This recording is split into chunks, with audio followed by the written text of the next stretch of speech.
Hi everybody and welcome to the International Market Research Day 2023.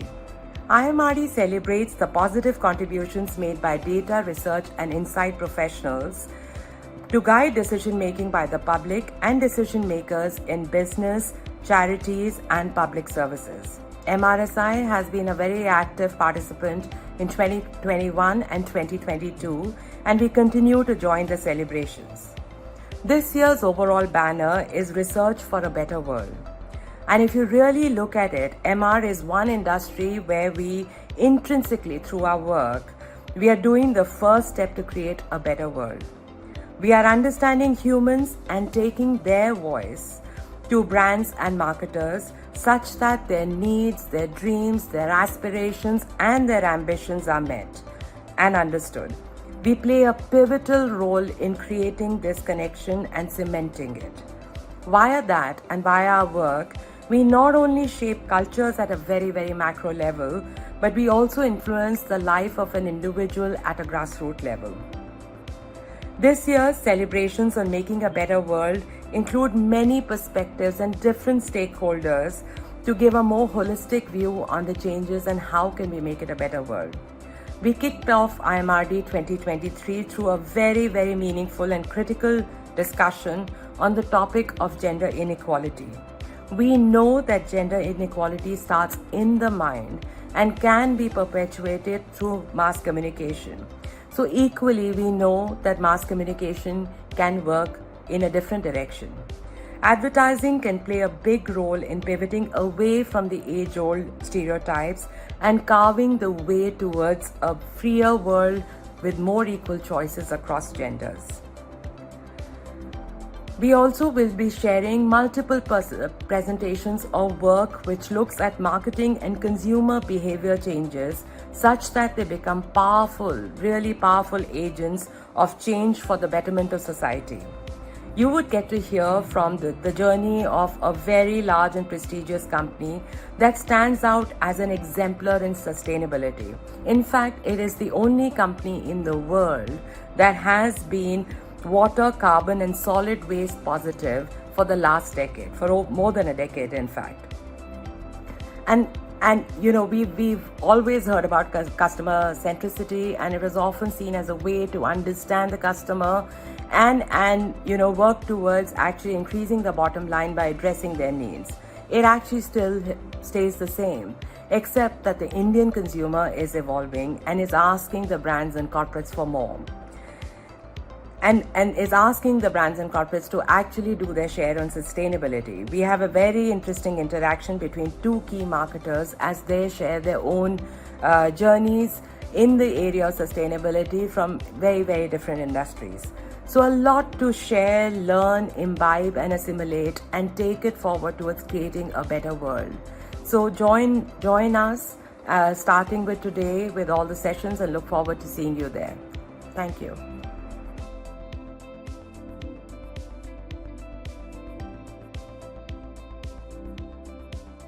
Really happy to present in front of you our case study, Be Future Ready in the dynamic automotive sector. My name is Prateek and along with me is Devanjana, my colleague from NIQ.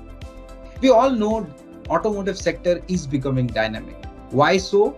With rising population, deteriorating environment, sustainability and wellness has taken a front seat. Automotive sector is not behind. Already they have come up with greener fuel, autonomous vehicle, new features, including safety and shared mobility. But no brand wants to be behind, and hence, though with so many challenges, they want to remain ahead of the curve. And when we look at the three vectors of complexity which emerge, one is the automotive industry dimension, where it is moving towards greener alternatives, autonomous driving. Customers are changing post-pandemic. Customer openness, while the macro trend shape, nobody is clear what would be the pace at which customers will adopt this change. And product dimension, smart and innovative features are offered in vehicles. However, needs to justify the premium, whether the customer will pay for that. Tata Motors, which is a leading brand from India, is continuously taking big strides. It's growing. But they also wanted to focus on future. Hence, taking this vision forward, Tata Motors and NIQ embarked on a journey to gaze future from the lens of consumer needs and changing category and the ecosystem. It was time to do something unique and path-breaking for the future. And as you all know, any innovation requires tapping into the latent needs of the future. And we knew none of the regular approaches could have worked to achieve this vision. So what did we do? We didn't take the regular approach, which is about meeting a mass customer, asking them what can be improved, just understanding the existing competition in the category, speaking to a limited number of experts in the same category, and learning from local trends. What we did was we met the edgy and outlier customers. We didn't ask them what can be improved, but we asked them what imagine. We went beyond automotive. We went experts like sociologists, behavioral experts, finance, technology, policy experts. We also looked at the global trends and the ecosystem which was changing. And any study would always apply a kind of a funnel where they start with big and then they come to the minute and actionable finding. But we used a multi-dimensional double funnel with a rigorous methodology to create a realistic toolkit which will anchor for future. So just to talk about more in detail about this done funnel approach is first we started with macro and meta trends, where we did a lot of secondary research, try to understand what is happening around. Then we went to the cross category industry experts. These industry experts included FMCG, finance, hospitality, and multiple sociologists, policy experts. Then we went to the edgy consumers of the owners and intenders of cars. Later on, we translated that into a consumer themes and motivation, and then we again start making it big. We came to the overall segments, we mapped segments into themes, and then we gave the innovation toolkit to the client, which we will now dwell into detail. So one of the findings from our macro trends where there was a depletion of groundwater, which were because of irrigation, and it was estimated that 75% of groundwater would be used for irrigation by 2024, and that would have been a big concern for sustainability for water resources. And when we looked at another trend which was happening was the population moving towards urban township, currently at 34%, and by 2030 it would have been 40%. What does it lead to? It would lead to the suffering for city dwellers in terms of poor air quality, soil, limited water resources, noise pollution, waste management, and hence impacting their overall well-being. Now we wanted to tie these aspects and connect it with the industry experts and see how does the sustainability translate in their language. And we saw something emerging. When you see in their language, what would be the sustainable for an household, and household will start slowing down fast fashion consumption to be sustainable. They will shop local. They will rent, upcycle, reuse. They will grow vertical produce gardens. So that were the definition of sustainability, and it was nothing to do with the automotive. We tried to understand outside in. And here I would hand it over to Devanjana, my colleague, to take it forward. Thank you, Prateek.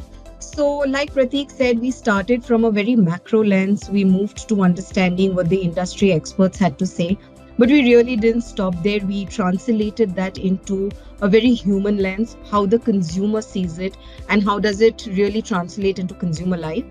Hence, we again approached it through a funnel approach where we put that theme through a funnel, where we saw that, how the consumer really looks at it, how it translates it into their lives, the dimensions the consumer really focuses on. And we focused on three main things when we looked at a macro theme. What was the desirability, the consumer openness towards adoption, and the willingness to pay. And now let's zoom into some of the themes which we identified towards a better world, a better future. And we'll just zoom into two themes today. One is sustainable identity and one is holistic well-being. So while we talk about sustainable identity and holistic well-being, like I said, we translated it into the consumer world and how the consumer looks at it. Let's see how the consumer sees it. When you look at sustainable identity, what we really understood with all the conversations that there is a lot of serious intention towards sustainable living, showcasing a sustainable identity, but really not at the cost of effort maximization. People are adaptive to change, but only if that change has a very serious value add on their life. It needs to benefit them in some way or the other. While conversations are there around green, clean, ethical practices, people are only executing them if it is convenient to them. Sometimes people are not even ready to act. But what was interesting was that they were actually ready to pay a premium for sustainable products and services. But again, to pay the premium, you really needed to harp on a very, very strong USP of that particular product. And it should not compromise on the quality of their life, or it should not lead to effort maximization or add to the concept of time and efficiency. So we came up with multiple scenarios where sustainability would be appreciated. How does it get translated, and what were the trade-offs the consumer was willing to make in each of those contexts to really arrive at the true sweet spot. Now moving on to holistic well-being. Now in holistic well-being, the true insight really was that consumers today are trying to take control of their internal self because the external events around them are really beyond control. So that is something they are focusing on very strongly. Hence, the dimensions of wellness itself is getting very redefined. People are focusing on holistic well-being, which is a trend which we see, and consumers also are talking about it. What does holistic well-being really mean? In physical well-being, it is just not about taking care of your looks or the way you look or your physical fitness, but it was again focusing a lot on immunity, regaining strength, reversing any deficiencies post-illness rather than just springing back to action. So it was a much deeper lens even the consumer was taking. The next was about mental wellness. Now, mental wellness as a concept is being talked about today, but when you translate it again into consumer lives, what they really talk about is the concept of pausing. Taking those frequent pauses which become very important to rejuvenate, spring back, again energized into your workday or in your daily life. So achieving the Zen mode is very important and valued, but the Zen mode needed to be activated much more often and many times during the day rather than parking it for the end of the month or a certain period of time. Hence, wellness breaks, mental day offs are all becoming recognized but also being encouraged for better productivity. Hence, from here, we actually identified multiple micro moments in the day when one really needs to feel re-energized and actually wants to enter that Zen mode to come back to life much more recharged and make life much more fulfilling. After that, what we did was we took these themes which were then mapped onto the consumer segments which were identified through the NIQ IMB framework.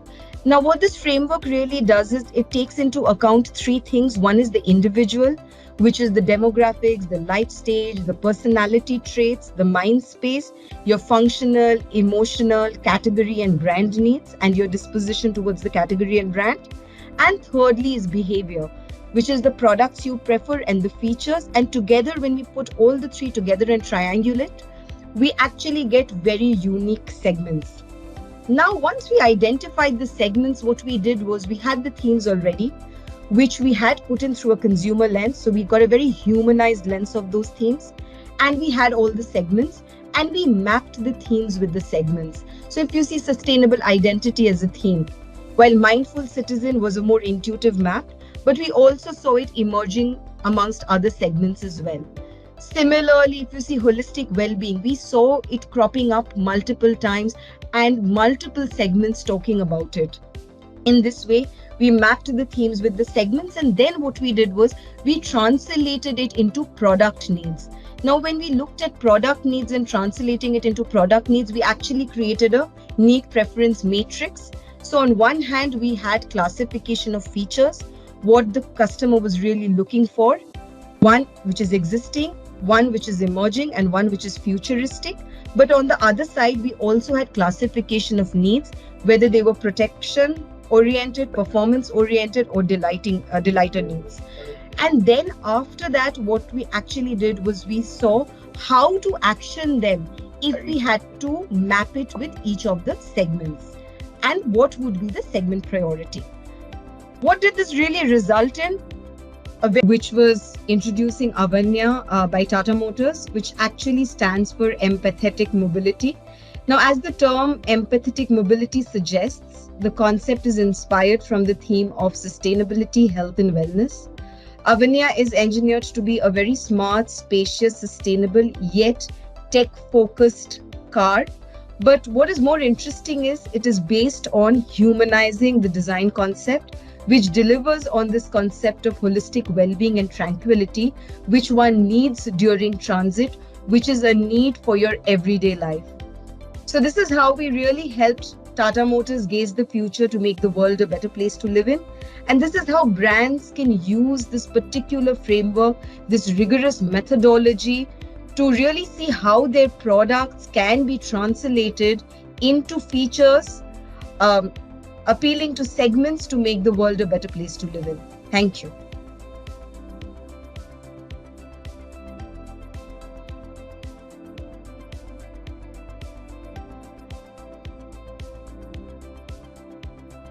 Is a global problem and India is no exception.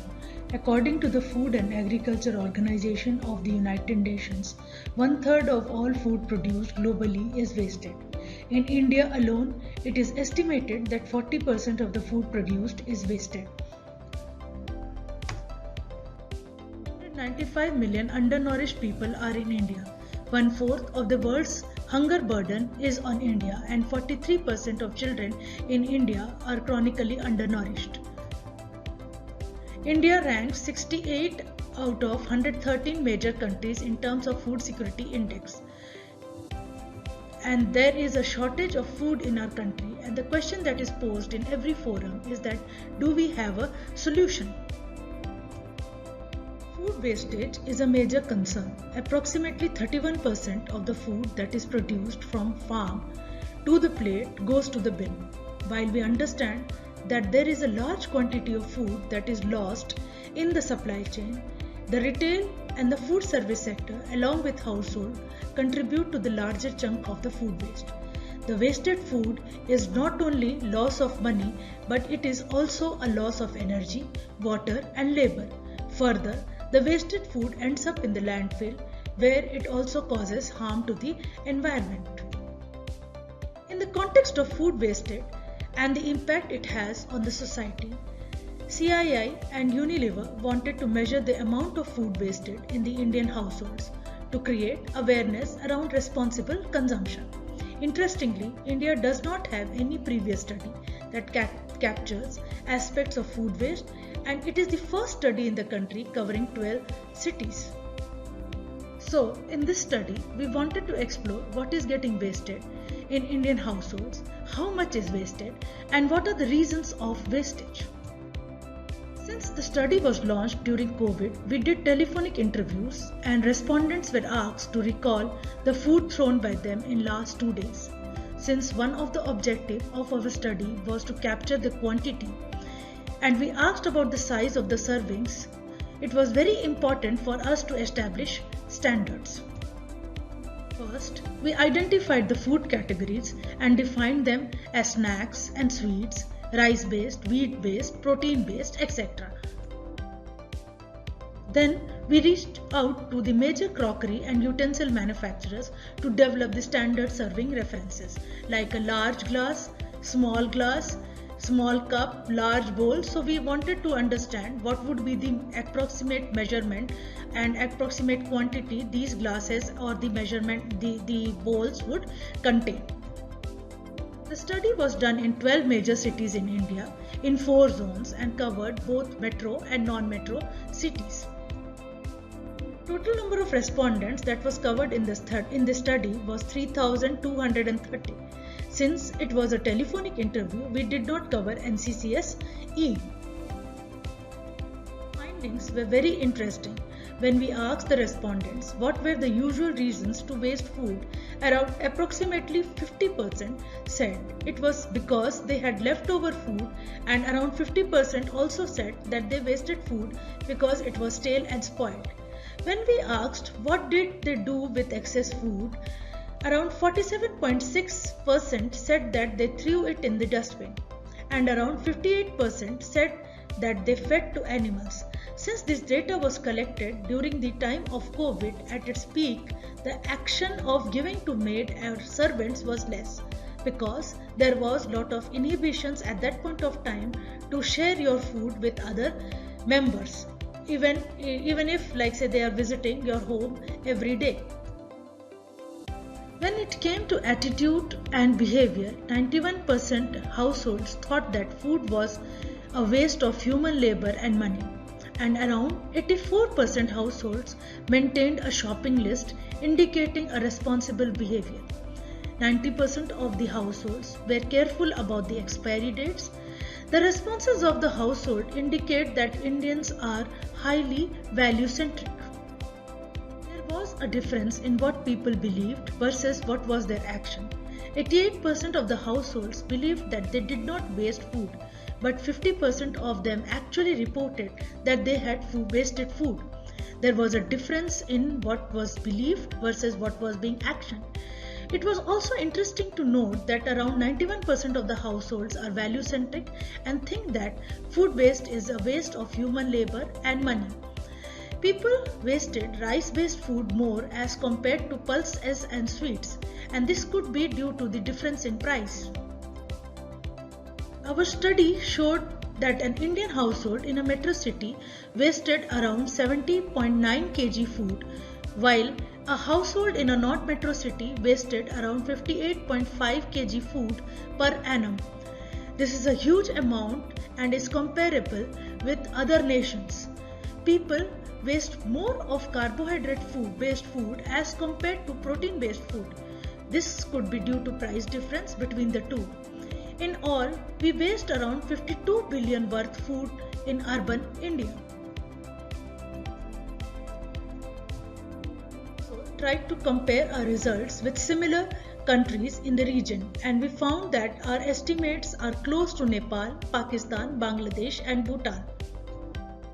Based on our findings, it is suggested that CII along with Unilever may start social marketing campaigns to raise awareness around the issues. They can launch door-to-door campaigns and scale that up.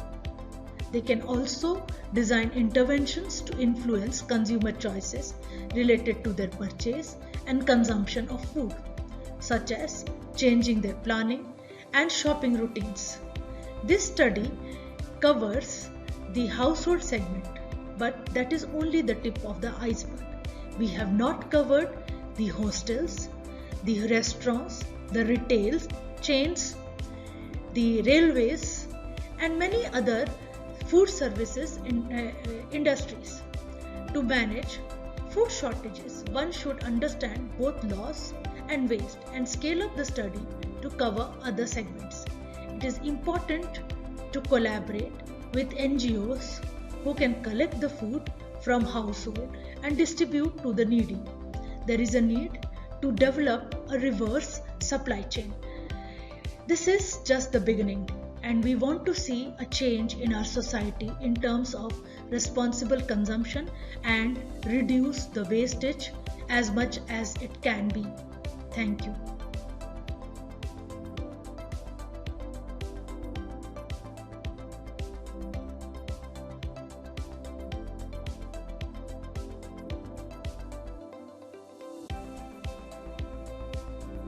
Hi, Bintix was started in 2018 as a first ever Insights from Waste movement.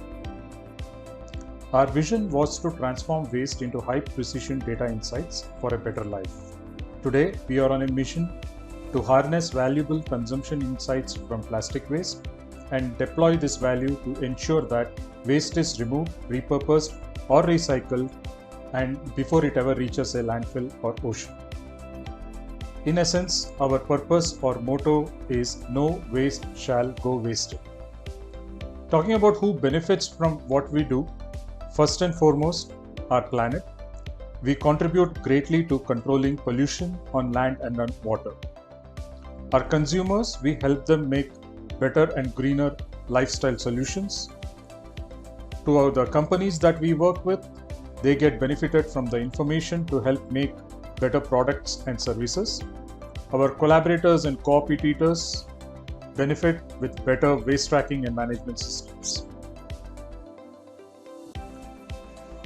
Our model is very simple. Dry recyclable waste is collected in identifiable, traceable, timestamped and QR coded bags from individual households.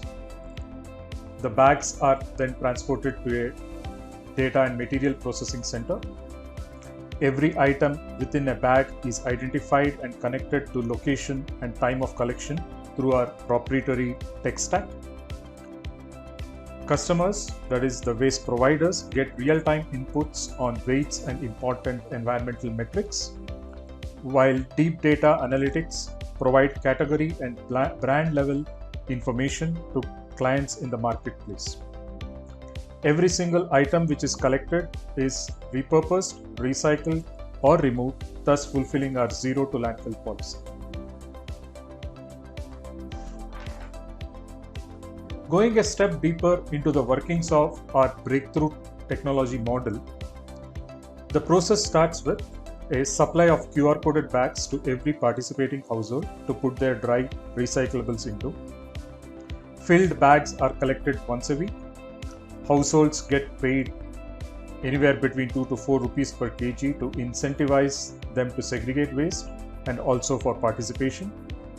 Once the dry waste reaches our material processing and data center, every single SKU comes in a bag. That comes in a bag is identified and tagged with a location and timestamp. Advanced analytics are then applied to the data so collected, and these feed into customized dashboards for both the customer who provides the waste and the market research and marketing clients. Lastly, all waste that is collected is recycled, repurposed or removed, thus fulfilling our zero to landfill policy. Bintex is driven by social and environmental impact at its core. The core values and driving principles are zero to landfill, social inclusion, traceability, which is enabled by digital innovation. We do all this in line with UN Sustainable Development Goals. Currently, we are fulfilling 8 SDGs that include gender equality, decent work and economic growth, reduced inequalities, promoting sustainable cities and communities, responsible consumption and production, climate action, and life below water and on land. Bintex was born to be a shared value company. We have 100% auditable social impact. Currently, we are in 7 metros and tier 1 cities, supporting more than 115 waste worker families and averting more than 4.8 to 5 million kilograms of carbon dioxide from emission. More than 1.6 million kgs of waste has been already averted from reaching a landfill or water bodies. Our partners include Google, Waste Ventures India, Sampurna, Shudlab, Greenovations, and Prithvi Innovations. Highlighting the social impact we are creating, we employ bottom-of pyramid waste pickers and collectors to drive our operations. We ensure gender pay parity and at more than 120% of minimum wage. Every individual working with us is assured of a stable salaried job providing earnings beyond minimum wage. Apart from medical, retirement and insurance benefits, our workforce have technology backing them and uplifting their quality of life at work on a daily basis. Greater than 80% of our workforce are women, and they most often come from underprivileged bottom of pyramid section of our society. Like I mentioned before, they have technology making their life and quality of life at work easier. Take the case of Lavanya, who has successfully transitioned from a waste collector sorter role to a waste quality control position in a short span of 4 years. Another example here to highlight how we encourage and include our informal sector and as we grow and scale up. Varalakshmi and Kiran collect dry waste from a ward once in a week using Bintix app and a municipality collection vehicle. Apart from the regular work and income, this provides them supplemental income, and most importantly, this has provided them a level of social acceptance which so far was unseen by them in their current work or similar situations elsewhere. With this, here is a shout out for all of us to come join the movement to make real impact and where it matters the most. Thank you.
Did you know that Punjab has one of the highest rate of hepatitis C in the country?